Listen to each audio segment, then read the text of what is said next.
Assalamualaikum warahmatullahi wabarakatuh. Salam sejahtera untuk kita semua. Shalom, salam kebajikan, namo buddhaya. Perkenalkan, saya Yusafat Bayu Susanto, dosen di Departemen Bedah Mulut dan Maksilofasial, Fakultas Kedokteran Gigi, Universitas Gadjah Mada. Pada kesempatan ini, saya akan mendeskripsikan mata kuliah yang saya ampu, yaitu gawat darurat klinik dengan kode mata kuliah KG 4116 Prodi S1 PDG FKG UGM menganut sistem integrasi sejak tahun 2018. Sistem integrasi menggunakan sistem topik sebagai pengganti mata kuliah.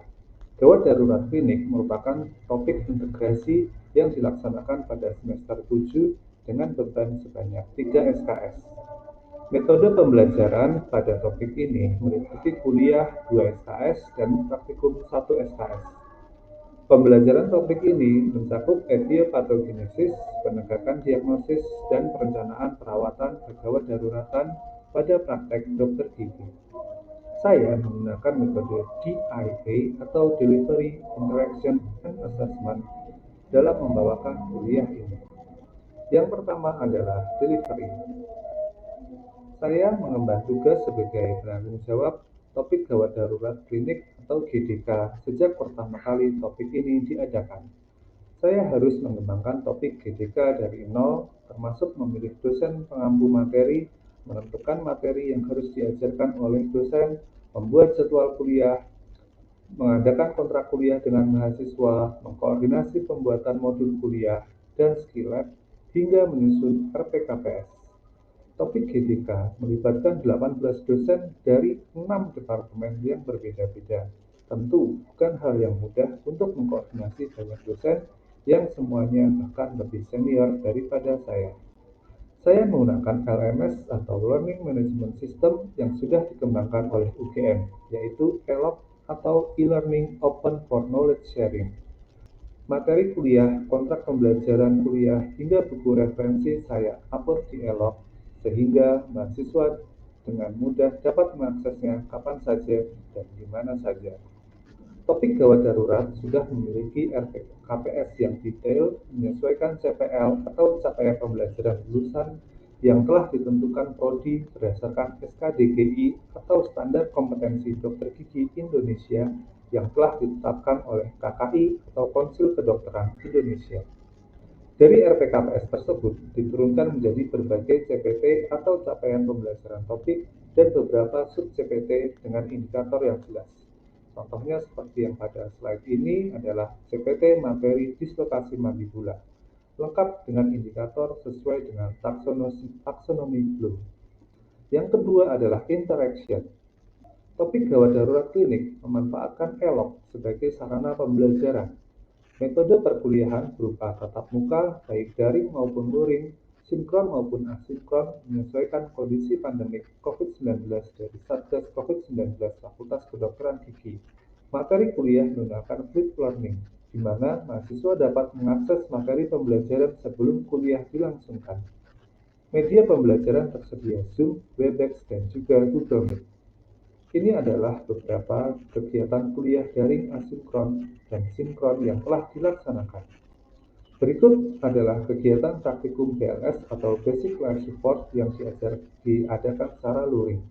Praktikum topik GDK melibatkan institusi Puskesmas 118 Daerah Istimewa Yogyakarta dalam memberikan praktikum BLS dan mahasiswa akan mendapatkan sertifikat resmi. Kegiatan ini dilaksanakan secara luring dengan prokes ketat menyesuaikan ketentuan Satgas COVID-19 Fakultas Kedokteran Gigi. Yang ketiga adalah assessment. Sistem penilaian dilakukan di awal kuliah saat diadakan kontrak kuliah. Mahasiswa sudah terinformasi batas-batas nilai dan presentasi penilaiannya.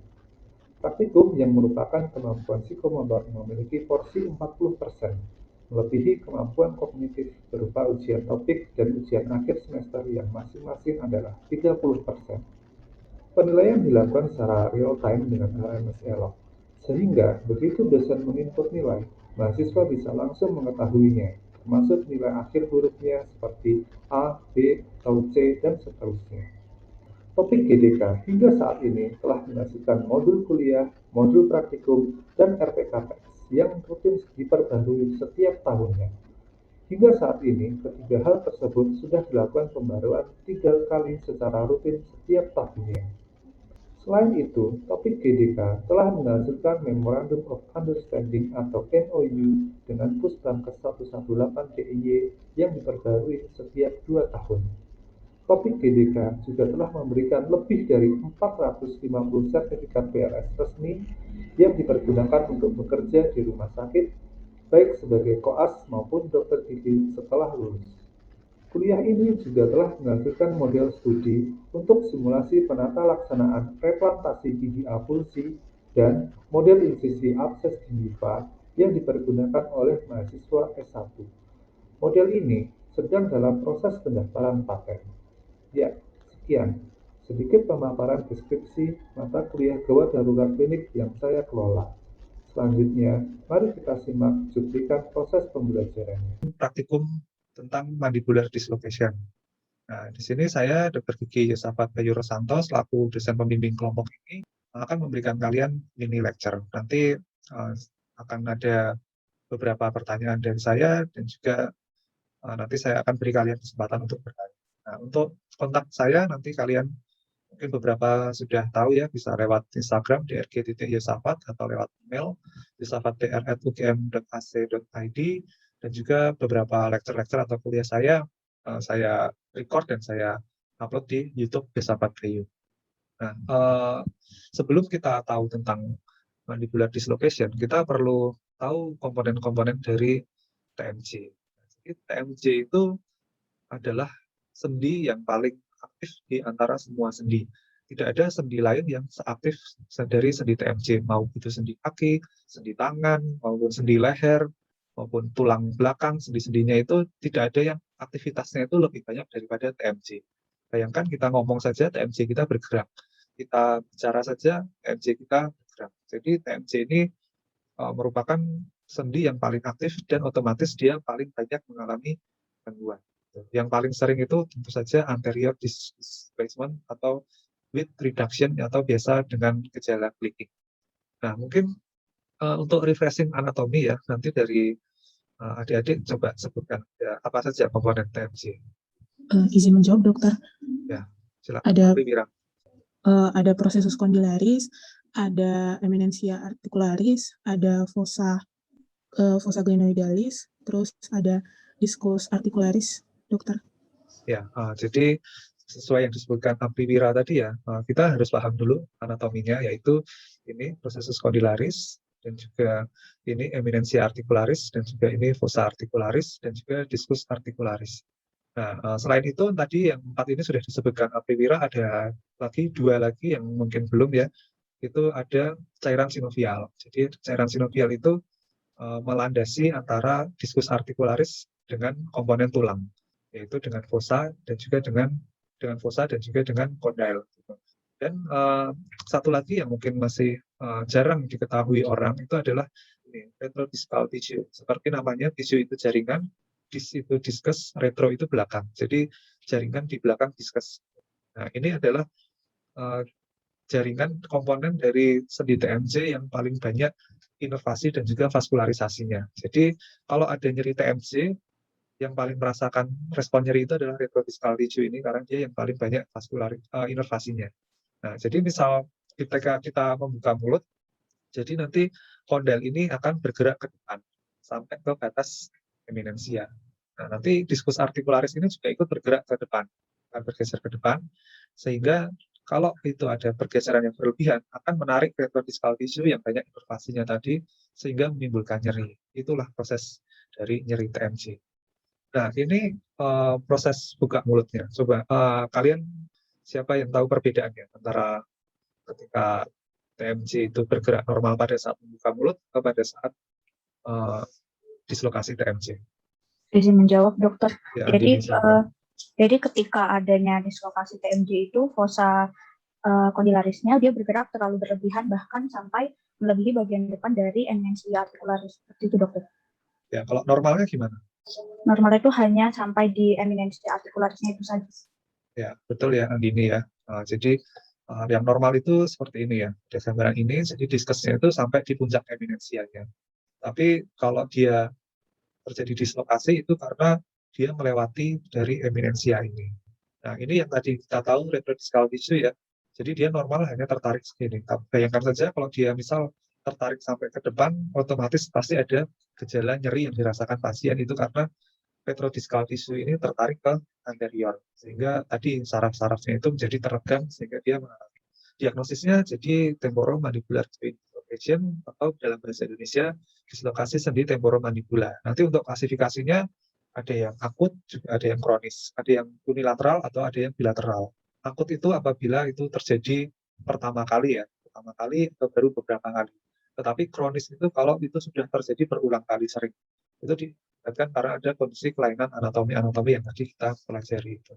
Nah, ini penyebabnya ya. Jadi yang pertama itu tentu saja membuka mulut yang terlalu lebar, mungkin menguap terlalu lebar atau berteriak terlalu lebar membuka mulutnya. Nah, ketika kita membuka mulut seperti tadi yang dijelaskan Andini itu ya, kondel itu bergerak ke arah anterior. Semakin lebar kita membuka mulut itu akan semakin ke arah anterior sehingga meningkatkan resiko terjadinya dislokasi dari sendi TMJ. Kemudian yang kedua, mandibular kondel melewati temporal eminence. Itu tadi itu sehingga menyebabkan adanya dislokasi.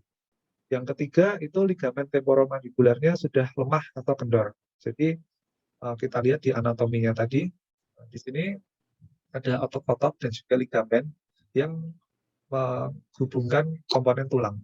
Nah, karena dia sudah lemah otot-ototnya dan ligamennya sudah lemah, sehingga dia bisa bergerak bebas ke arah anterior.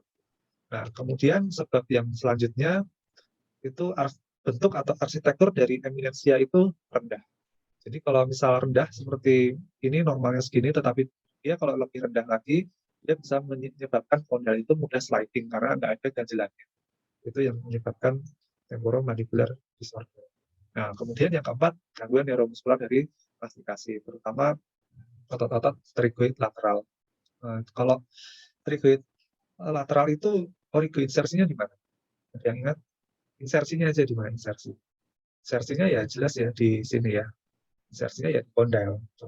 Nih, dia otot dari pterygoid lateral itu dia insersinya di kondil. Karena ada kelainan neuromuskular, nanti dia otomatis dia bisa menarik dari kondil itu ke anterior sehingga nanti dia bisa mengalami dislokasi. Nah, kemudian tindakannya apa? Yaitu bimanual mandibular reposition. Ada literatur yang menyebutkan reposition, ada yang menyebutkan manipulation, itu sama saja. Atau yang lebih dikenal lama lagi itu Hippocratic method, karena itu adalah metode yang ditemukan oleh Hippocrates. Sudah lama sekali, tetapi itu masih yang paling baik, yang paling mudah dilakukan sampai saat ini. Ingat namanya harus lengkap, bimanual itu karena kita menggunakan dua tangan ya. Di itu dua, manual itu manus itu dari kata tangan, dan juga mandibular reposition. Karena mandibulanya mengalami malposisi, maka dilakukan reposisi.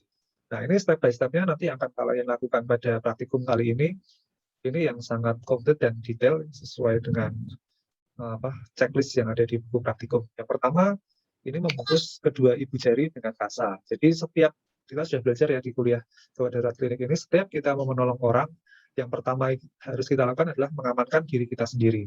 Jadi sebelum kita melakukan reposisi, kita lindungi jempol kita dengan kasa.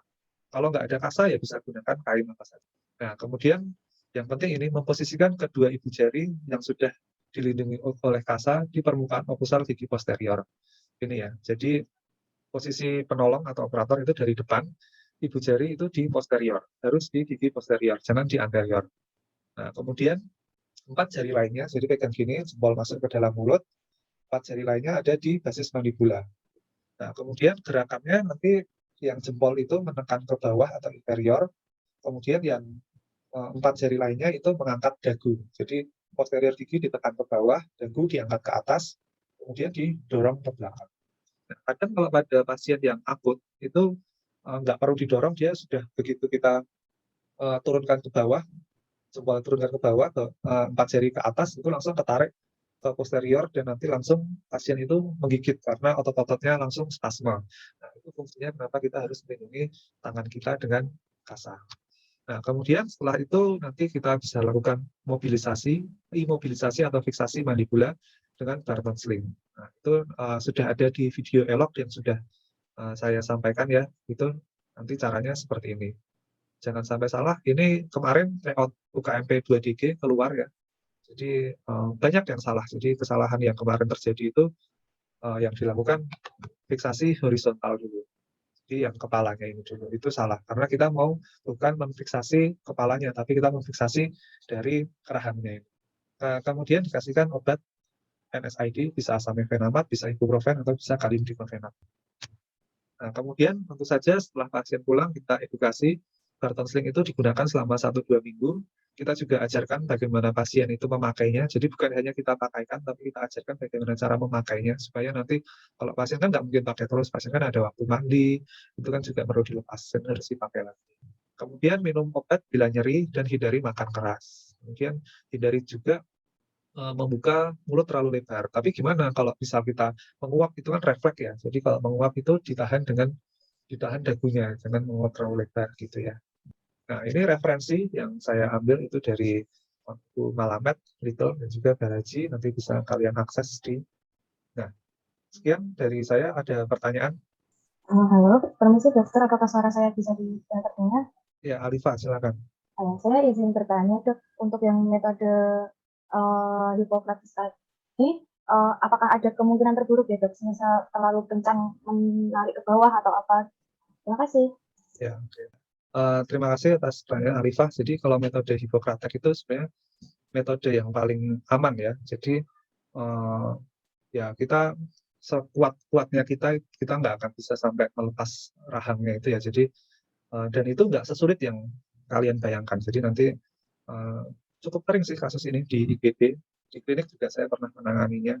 Jadi terutama itu biasanya itu pasien yang sudah ulang kali ya. Jadi nggak ada kok, ini tidak berbahaya, ini metode yang sudah lama sejak zaman Hippocrates, masih dipakai sampai sekarang. Ada metode lain yang menggunakan injeksi anestesi, itu juga malah ini masih tetap lebih aman. Itu yang Alifa ya. Terima kasih dokter. Ya, Odi, Reshen, silakan. Iya, permisi dokter, saya izin bertanya. Kan semisal itu sudah cukup lama begitu ya dok, pasiennya terjadi dislokasi, kemudian baru datang ke klinik gigi seperti itu. Nah kan ada kemungkinan ototnya itu sudah terlalu lama gitu ya dok injury-nya. Kemudian jika di sini itu seperti yang di buku praktikum itu kan disebutkan bisa terjadi memar, injury, kemudian rasa sakit. Nah setelah kita reposisi, kemudian kita beri Barton bandage itu apakah pasien perlu kita beri antiinflamasi juga atau tidak perlu, nanti bisa resolve sendiri untuk spasme ototnya juga dok. Jadi yang sini yang saya tanyakan adalah apakah ada medikasi tambahan untuk spasme otot atau inflamasi yang terjadi pada otot dan jaringan sendi lainnya. Ya, terima kasih Odia. Jadi untuk nyeri biasanya teratasi dengan NSAID. Cuman kadang kalau tadi seperti yang Odi tanyakan yang sudah lama itu biasanya kita butuh sedasi. Kita sedasi otomatis kita nggak bisa lewat oral ya, karena pasien itu kalau dislokasi dia pasti mulutnya terbuka. Jadi nggak mungkin bisa menelan dengan posisi mulut terbuka. Kalau kita menelan itu kan pasti ada posisi oklusi, jadi gigi atas dan bawah itu beroklusi. Nah, jadi kalau misal dibutuhkan sedasi ya kita perlu lakukan injeksi intravena seperti diazepam 10 mg gitu bisa. Nanti itu kan muscle relaksan ya, nanti bisa ototnya lebih rileks sehingga bisa lebih mudah dimanipulasi. Kemudian juga kalau sudah lama seperti tadi tentu saja NSAID tidak adekuat ya. Jadi kita setelah kita reposisi kita bisa berikan diazepam oral. Jadi bisa dosis yang 5 mg atau 10 mg itu bisa diberikan. Oke, baik dok. Berarti untuk spasma ototnya juga bisa langsung diberikan diazepam sebagai anestesi sekaligus untuk meredakan spasmanya dok. Ya. Terima kasih dok. Terus terakhir ini Agnes Intan ya. Habis ini kita lanjut ke praktikum. Ya. Saya izin bertanya dok, seperti yang dokter jelaskan tadi, untuk pasien-pasien yang akut atau eminensianya kecil atau pada buku praktikum itu disebut habitual atau menguap saja sudah dislokasi seperti itu, apakah ada cara lain untuk mengatasi seringnya dislokasi mandibula dok? Kayak seperti modifikasi dengan perawatan lain, kayak gitu dok. Terima kasih. Ya, jadi kalau misal sudah benar-benar habitual, itu karena eminensinya sudah rendah tadi itu ya, jadi kalau sudah seperti itu, kita fiksasi atau imobilisasinya itu bisa lebih lama lagi. Bisa sampai 2 bulan.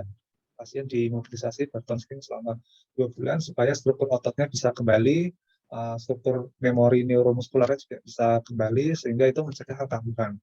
Tetapi kalau misal udah benar-benar tidak tolong lagi, ya opsi terakhirnya adalah bedah atau surgery ya.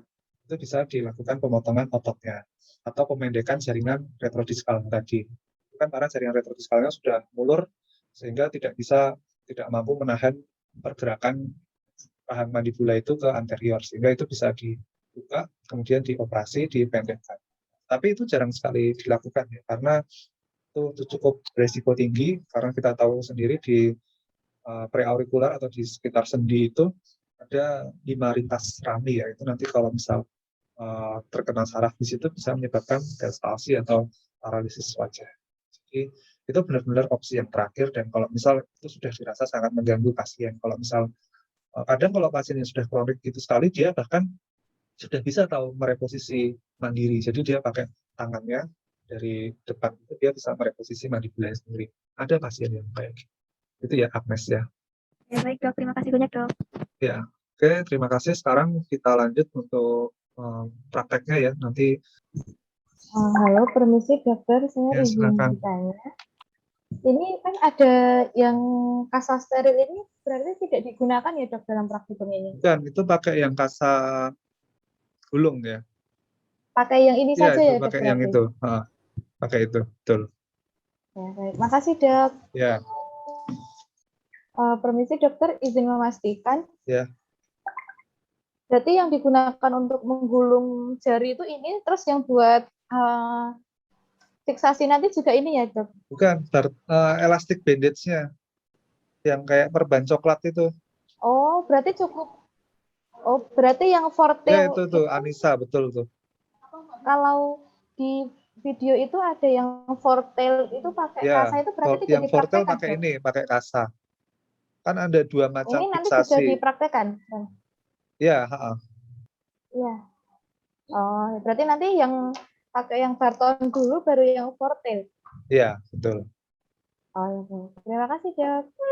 Sekarang itu lindungi jempol dulu pakai kasa, terus posisi reposisinya bagaimana gitu. Ya, jadi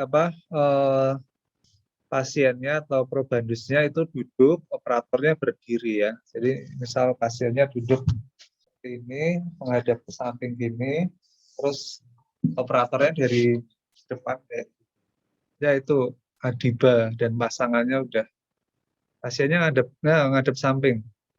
Permisi dokter. Kalau yang posisinya seperti Adiba itu tidak menempel tembok ya dok? Seharusnya menempel tembok ya, tapi kalau posisi kalian kameranya sulit ya nggak usah nempel, nggak apa-apa. Jadi dari dagu ini ada yang di depannya kayak gini ya, di depan ini ke belakang, telinganya dikeluarkan. Ini yang dari dagu ini ke belakang boleh, jadi bukan ke atas ini tapi ke belakang sini boleh.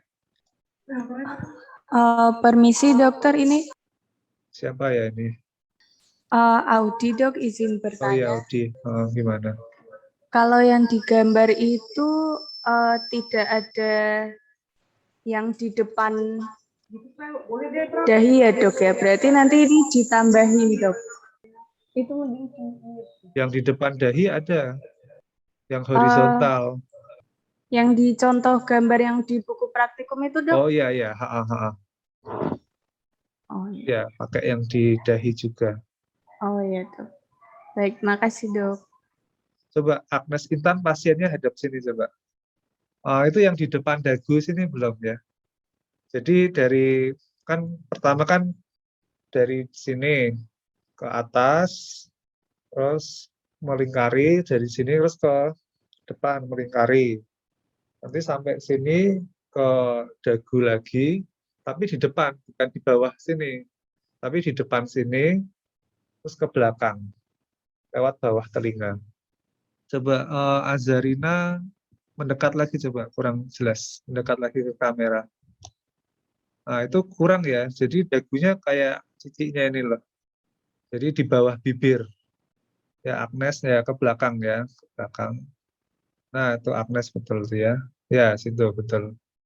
Nah, Ayu itu, Ayu betul ya, Ayu. Jadi menahan kan mandibula itu kan gerakannya ke bawah dan ke depan. Jadi itu untuk menahan mandibula ke bawah dan juga ke depannya. Ke belakang lewat Azarina itu nge-freeze kayaknya videonya. Ya, Ayu. Coba Ayu diikat dulu, habis itu pasiennya toleh. Ada kunciannya kan tadi? Ya, dikunci. Ya, oke. Coba Ayu Nabilah pasiennya tengok kanan atau tengok kiri. Ya, oke. Kayak gitu ya. Ya. Ya, telinga dikeluarkan di situ, betul-betul. Muternya ngalir terus. Ya, fortel appendage-nya udah siap? Ya, Permisi oke. dok, izin bertanya, berarti untuk yang fortel itu kasanya tidak usah panjang-panjang ya dok? Nggak usah, nggak usah. Ini dibuat huruf X gitu ya. Buat huruf X. Jadi Berarti dipotong sekitar berapa ya? Ya sekitar kira-kira bisa untuk ngikat lah. oh iya. Terima kasih dokter. Ya. Terus dipotong tengahnya, jangan sampai putus. Buat huruf X.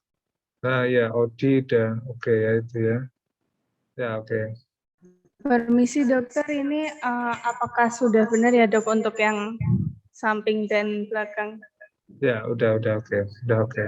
Tapi telinganya memang tertutup begitu ya dok? Harusnya kebuka ya. Yang sebelah tangan kanannya mana? Tangan kanan pasien mana? Tangan kanan. Ya, Ini kanan dok. yang kanan itu udah betul sih. Kan telinganya ada di situ kan. Ya di sini. Ya, Oh iya, yang ini tertutup ya dok ya. tertutup. Baik, makasih dok. Ya. Memang kalau pasien rambutnya panjang lebih sulit sih. Karena licin. Nanti yang dicantumkan di laporan yang paling bagus ya. Sama kayak kemarin, tampak depan, tampak samping, kanan, kiri. Rumah juga. Jadi ada kayak streaming gitu loh. Dosen ngajar di kelas, disiarkan bisa pakai Zoom gitu. Gimana, kalian senang daring atau senang luring? Separuh-separuh dokter. Ya, separuh-separuh ya. Oke. Udah selesai nih ya.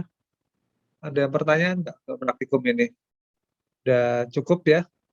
Kalau sudah cukup bisa kita akhiri atau masih ada yang mau ditanyakan? Permisi dokter, saya masih memiliki satu pertanyaan. Ya. Untuk yang Johnson's method itu kan di anestesi dengan lidocaine ya dok. Kemudian setelah ditunggu beberapa menit akan terjadi reduksi tanpa manipulasi. Nah itu proses bisa terjadinya reduksi bagaimana ya dok kalau misalnya tidak kita lakukan apa-apa gitu?